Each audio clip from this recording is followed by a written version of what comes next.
Good afternoon. And yes, the theme is smoking and pain, and I do think that anhedonia is its own unique form of emotional pain, for sure.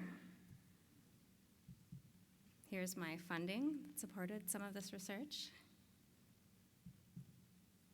So I'm going to talk today about a couple of areas, some of my earlier research that evaluated anhedonia as more of a stable affective response style that's associated with smoking behaviors, smoking motivation.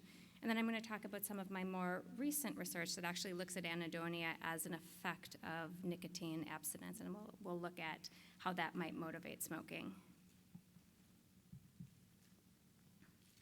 So, of course, one of the most prominent models of smoking motivation is the negative reinforcement model. There's a great deal of support for this model, and we've talked a great deal about it today. And it maintains that smoking behavior is maintained because nicotine alleviates distress, physical pain, aversive mood states. And for good reason, it's been frequently thought to explain the really strong comorbidity between mental health disorders and smoking. So depression or PTSD, it's often referred to as the self-medication model, with the thought being that, for instance, someone with depression might be prone to smoke, to self-administer nicotine, to regulate excessive negative mood states and depressed mood. Back probably in the early 2000s, I was really interested in depression and smoking, and started really thinking about how depression is actually a really heterogeneous disorder. And I became interested in anhedonia, which is a prominent feature of mental health disorders that show comorbidity with smoking. So depression, PTSD, and schizophrenia, for example.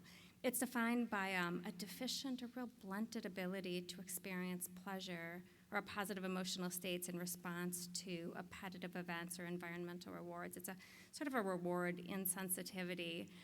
And so I thought anhedonia might offer a potential mechanism that might explain these really high rates of smoking in smokers with mental health disorders.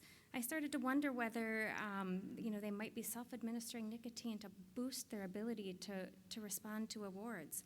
I also want to note that anhedonia is viewed as a personality characteristic. It's normally distributed in the general population, sometimes referred to as trait anhedonia. So anhedonia could have implications for the general population of smokers as well, in addition to smokers with mental health disorders. So as I mentioned, I really started to wonder whether those who are high in anhedonia might be able to smoke to enhance their positive emotional response to rewards. And this pulls on theory from positive reinforcement models and reward enhancement model. So why might it be that people who are high in anhedonia might be compelled to smoke? Well, we all know nicotine stimulates brain reward centers. And nicotine has some mild positive mood-enhancing effects, mild euphoric effects. So that's sort of the direct positive mood-enhancing effects. But what really started to interest and excite me was some of the animal model data. In animal models, nicotine enhances the rewarding properties of non-drug reinforcers or non-drug rewards. So it increases instrumental responding for brain stimulation. And so that notion really excited me if that could be applied to humans. And when nicotine is removed, it results in decreased instrumental responding for reward, for brain stimulation, which is an animal model of anhedonia. So let's try and apply this animal model to people. So think about some of the experiences that tend to bring you pleasure or joy, some of your hobbies, socializing, listening to music. I have an iPod up there, and that's very outdated. I realize no one listens to iPods anymore. So if you're anhedonic, these experiences tend not to elicit a strong positive emotional response. It's actually pretty bleak, the absence of joy, enjoyment, or pleasure. So what if by pairing smoking with an appetitive event, you could boost their reward value. And you could start to respond to rewarding events like everyone else does. I think it'd be pretty reinforcing, pretty potent. Now, think about the inverse of that. When someone quits smoking, who's become accustomed to the rewarding, enhancing effects of smoking, these rewarding events may again elicit less pleasure, potentially providing a strong motive for relapse back to smoking. So I'm going to provide a brief overview of three of my prior studies that evaluate different aspects of this model. The first two evaluated anhedonia as more of a stable affective trait associated with smoking behavior. The first looked at whether nicotine augments anhedonic smokers' affective response to a positive stimulus. And the second looked at whether anhedonia is a barrier to quitting smoking in smokers with a history of depression. Again, I was trying to understand some of the mechanisms through which smokers with a depressive history might be vulnerable to relapse. Okay, so for study one, I evaluated whether anhedonia moderates the effect of nicotine condition on positive affect during a positive mood induction. This was a sample of 50 daily regular smokers from the community. They all smoked 10 or more cigarettes. They underwent 2 laboratory-based positive mood inductions, and the positive mood induction was a personalized positive mood script, which we piloted and found was more potent than looking at sort of generic slides of kittens. They went through 1 positive mood induction while smoking a nicotinized cigarette and 1 while smoking a denicotinized cigarette. I'll share the results with you in a moment, but just want to talk about a couple of key design decisions. One, we went to great efforts to make sure that these smokers were not in withdrawal. We wanted to measure the effect of nicotine on responding to reward in a satiated state. Because if they were in withdrawal, another interpretation could be that nicotine was simply reversing withdrawal. So all smokers smoked one of their own cigarettes before coming into the laboratory. We also had, sometimes with the mood manipulation, people are exposed to the mood manipulation and then they smoked. We had people smoke a nicotinized or denicotinized cigarette during exposure to the positive mood induction because in my view, this is what would be done in the real world. You smoke while you're watching the football game. You smoke when you're with friends. You smoke when you're listening to music or playing video games because it might enhance the ability of that non-drug reinforcer to give you pleasure or enjoyment. So we found an anhedonia by time by nicotine condition effect.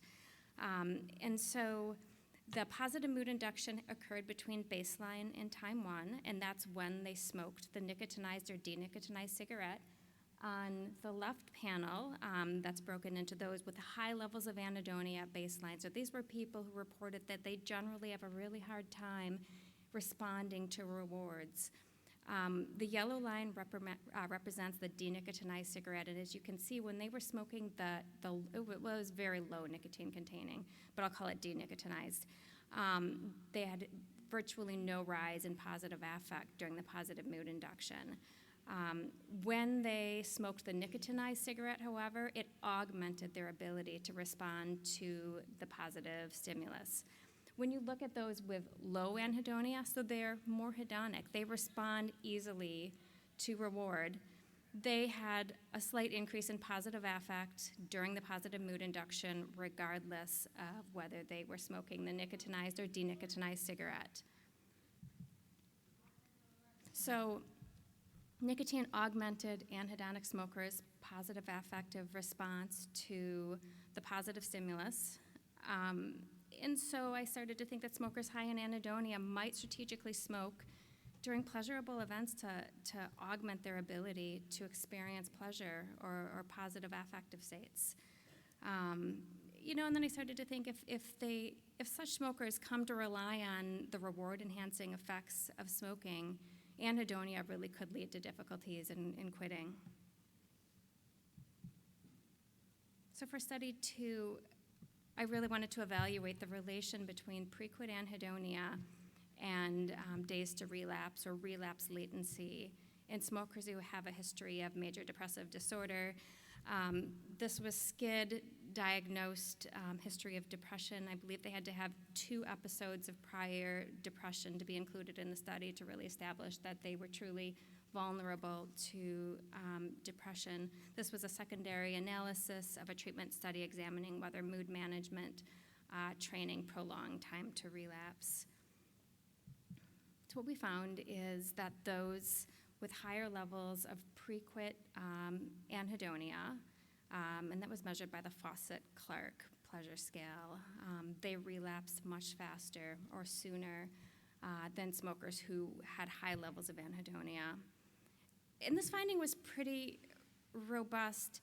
The effect of anhedonia persisted when other pre-quit depression symptoms were covaried out of the model. And in fact, when we removed depression from the model, baseline depression symptoms didn't predict relapse. So I was trying to really sort of disentangle, what mechanisms might make depressive history smokers vulnerable to relapse. And at least in this study, it appeared that it was more through an anhedonia pathway. So overall, anhedonia was a stronger predictor of relapse than overall depression symptom severity.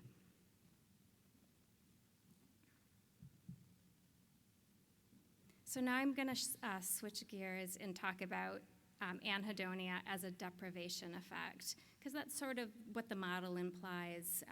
If smoking enhances someone's responsivity to reward, then the thought is when you take nicotine away, they're going to become more reward insensitive or experience a spike in anhedonia. I was actually interested in whether smokers in the general population, so not just smokers with high levels of pre-quit anhedonia, but smokers in general are vulnerable to experiencing a rise in anhedonia after they quit.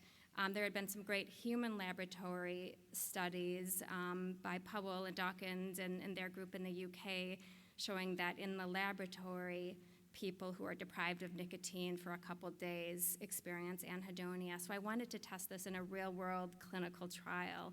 What happens to people's ability to respond to pleasure during a smoking cessation attempt? So the aims of this study were to evaluate whether real-world, rewarding, enjoyable events become less pleasurable, which is the increase in anhedonia, during a quit attempt.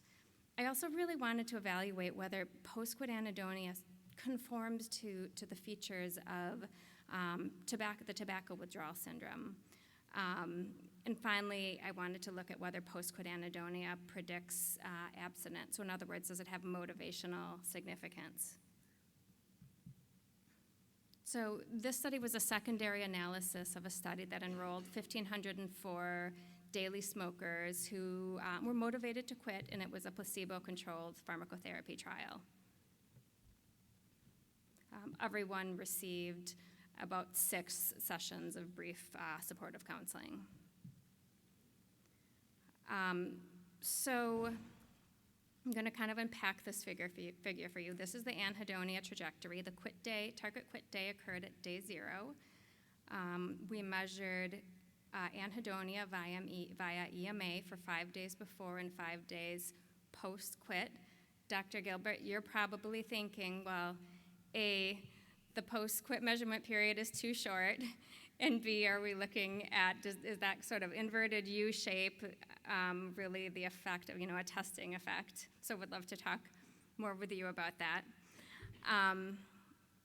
What we did find is that there was the spike in anhedonia, similar to what you would see with other withdrawal symptoms.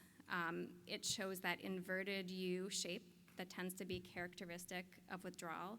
So I just want to point out, too, that the blue line represents those who were on placebo, and the red line represents those who received combination NRT. And what's really interesting about this is we see suppression of the symptom of anhedonia with agonist administration, which is another important characteristic of a withdrawal symptom. We also found that it was moderately but significantly correlated with other withdrawal symptoms, with craving, with negative affect, which is what you would expect amongst elements of a syndrome. And it was also very modestly but significantly correlated with dependence. So again, other ways we were assessing whether this might be a withdrawal symptom.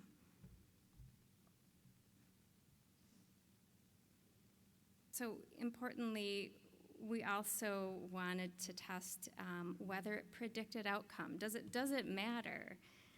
And we looked at several different dimensions. We looked at pre-quit anhedonia, so the average of anhedonia before they quit. We looked at the jump, the change from pre-quit to post-quit, and then we looked at just the average post-quit levels of anhedonia. And on the right-hand side, you'll be looking at cessation milestones. So initial cessation is whether someone quit for at least 24 hours in the first 2 weeks of setting a quit date. Did they even make it that far? Then we measured lapse and relapse. Pre-quit anhedonia predicted whether they were able to make that initial first step and quit for 24 hours. Anhedonia change predicted fewer days to lapse, so people who had a greater increase in anhedonia when they quit lapsed sooner, and those who had overall higher anhedonia on average lapsed and relapsed sooner. These findings were actually fairly robust, even when we controlled for baseline dependence, craving, and negative affect, and we also put positive affect in the model. The same general pattern of results emerged.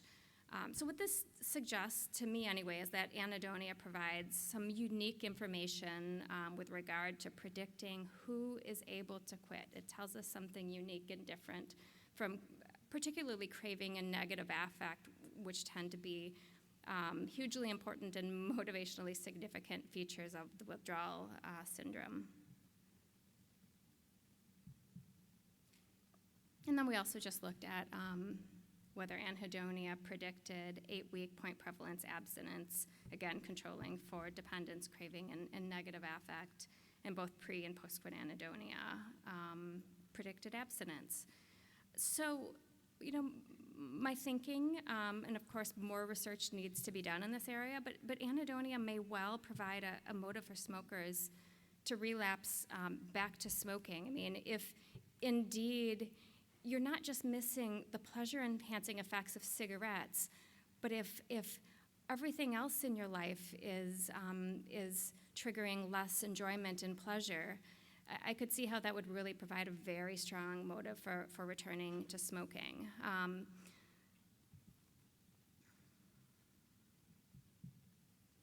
So just some general conclusions and thoughts.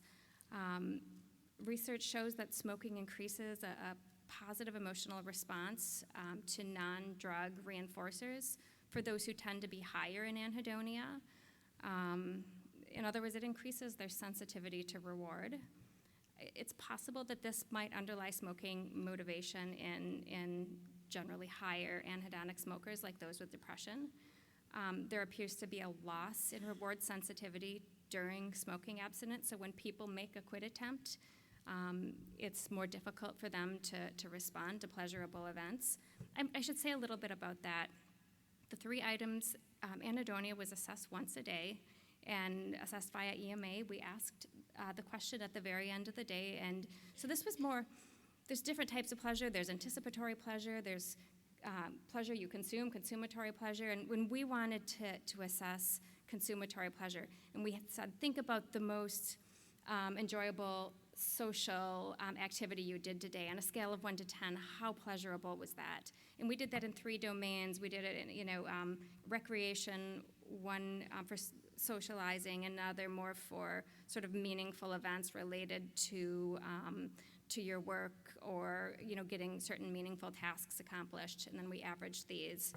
And this was pulling from some of the anhedonia literature that these are important domains to measure. So that's an important caveat in all of this. I'm not sure whether it's more important to measure anticipatory pleasure. Does it actually reflect a diminished engagement in activities? And I'm actually measuring that. I measured that in another study, and I haven't looked at it. But how does that decreased responsivity to reward affect someone's behavior? Do they tend to do less? Do they engage less in their environment? So I feel like in terms of measuring anhedonia in people and understanding how it relates to smoking motivation, I feel like we have a long way to go. It also appears that an increase in post-quit anhedonia is time-limited and reversed with agonist administration or nicotine replacement, which would suggest to me that it's a withdrawal effect. Again, maybe we should have measured it for longer than 10 days. It appears that both pre and post, and also the jump from pre to post, quit anhedonia predicts cessation failure. So again, this could help explain relapse risk in those with psychiatric disorders characterized by anhedonia. And so again, I think that relapse back to smoking might occur in an effort to restore the pleasure-enhancing effects of non-drug rewards. And I think it's also really important to think about anhedonia as a potential target of treatment. I actually just finished a clinical trial testing behavioral activation as a smoking cessation treatment for veterans with PTSD, and they're characterized by a great deal of emotional numbing and anhedonia. And so for those of you who aren't familiar with behavior activation, it's a behavioral treatment that encourages patients to set goals, meaningful goals that are consistent with their values, with what is most important to them in their life, and get them to engage in a more regular way, to give them a sense of meaning or enjoyment. And so the idea is that if you can get someone who tends to be anhedonic and they're trying to quit smoking to start engaging in other non-drug reinforcers in a way that might stimulate some meaning and pleasure, that it might help them quit. It might give them something to replace cigarettes with. I literally got those data 2 days ago, so I have no idea what the results are. Maybe someday I can share those with you. Thank you.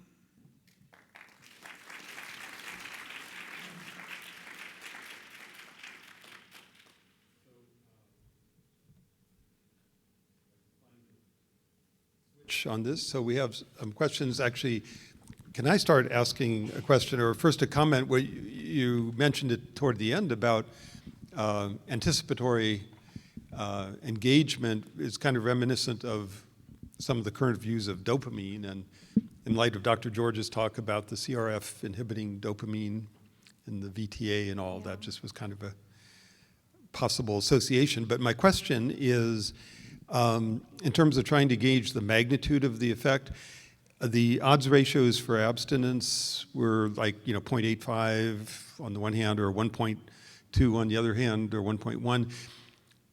I'm wondering, how would those compare with the odds ratios for something like FTND, which everybody accepts as a predictor? Yeah. And would it matter which you controlled for first? Like if you enter FTND craving and negative affect in the model first, could that be attenuating the effect size you see for anhedonia, as opposed to if you did it in the other order? It's a good question, and I'm quite sure I entered the control variables in the model first. And it would be interesting to compare in univariable models how anhedonia compares with, say, FTND. I don't know the answer to that. When I'm looking at the univariable models, the effect sizes, they're not insignificant for sure. So, but I think it would be important to see how that stacks up when compared with some of these other really important predictors of relapse. In any case, it's pretty clear cut that there's an effect. Yes, it's clear cut there's an effect, and I really did try and challenge the robustness of that effect to the best of my nature. Fascinating. Thank you. Really nice studies. And I noticed in your last study, there's some sort of a pickup of the anhedonia. Yes, before the day. Around the pickup. Oh, before the quit day. Before the, and I wonder, do you tell the patient this is your quit day, or They knew, so we did wonder if it was this sort of anticipatory surge. I'm pretty sure we talk about it in the paper, but we weren't quite sure. Do you have thoughts about what it might be? Maybe the expectations of the withdrawal that did that. I think it's a really interesting possibility, and I think were some smokers who were also reducing a little bit in anticipation, so maybe Yeah. some of that reduction a little bit. The other to- quick question is, there's a literature, at least in animal models, maybe a human, that opiate users develop preference for sweet food and sweeteners. I mean, is that anything similar to in the smoking, or? I missed the first part. That there's some evidence that opiate users develop preference to sweets and other is that sweets. the case in tobacco users? I don't know the answer to that. I think it's a great question. I think it reminds me, Neil Grunberg has done, I think it's rat research, but rats during nicotine withdrawal prefer sweets more, I think, right? Oh, and maybe Ken Perkins in humans has studied that. Ed, and then. I had a question. In terms of people with increased negative affect after smoking cessation, it's sabotaging their effort. It also may be kind of maybe an unconscious calculation that they make. I mean, the reason why people would want to quit smoking is that it would lengthen their life and give them good health. If their life is not such a pleasant life, maybe they don't value that so much. It's a good point for people who, and we know that many people who smoke do struggle with significant psychopathology, and you're right, if it would feel pretty bleak if very few things could induce pleasure or enjoyment. Just a quick add-on to that, and then your question, that reminds me, of course, of the classic joke of the guy who goes to the doctor, and doctor says you got to quit smoking, and quit alcohol and gambling and everything else, and the guy says, well, if I do all that, doctor, will I live longer? And the doctor says, well, I don't know, but it'll feel like longer. This is a kind of a clinical question that's already been asked, but I want to again ask it in the face of what you just shared. Years ago, I studied with Richard Hurt at Mayo, and he believed strongly that in treatment, it would be best for patients to address all of the substances that these disorders that they had at the same time. And given what you have just presented, it raises a real question, at least in my mind, that if you're moving from a severe opioid use disorder or alcohol use disorder, there's going to be some anhedonia associated with that Certainly. process. And if you're also smoking at the same time, then thoughts about addressing both of those simultaneously. I mean, it's certainly, I think there's definitely evidence to support the effectiveness of addressing multiple substances at the same time. I guess my thought would be if we know anhedonia is going to be a significant barrier, especially maybe if you're quitting, say, alcohol and tobacco at the same time, really coming up with a strategy to address the resulting anhedonia, and whether it's with pharmacotherapy. I mean, clearly, combination NRT helped people address their anhedonia. You don't see that increase when they were on an agonist. I think, again, perhaps, I know there are other people here in this group who are interested in behavioral activation as well, so coming up with some counseling strategies to educate patients about this, to say we're going to use this behavioral counseling strategy to try and boost your ability to get enjoyment from your life, because it's possible that cigarettes or alcohol or whatever drug you're using has been helping you do that. So maybe a little patient education might be helpful as well, and to say it might take a while for you to start experiencing pleasure, but we're going to have you do the behavior for a while and see if you start to feel better. And I think that, there was at least one NIDA Clinical Trials Network study and others that said that quitting one addiction didn't sabotage your success quitting the other. However, whether there's a subgroup, like you say, of anhedonia, or from this morning's discussions, people in pain, I guess maybe those groups do need a closer look. One more question at the back.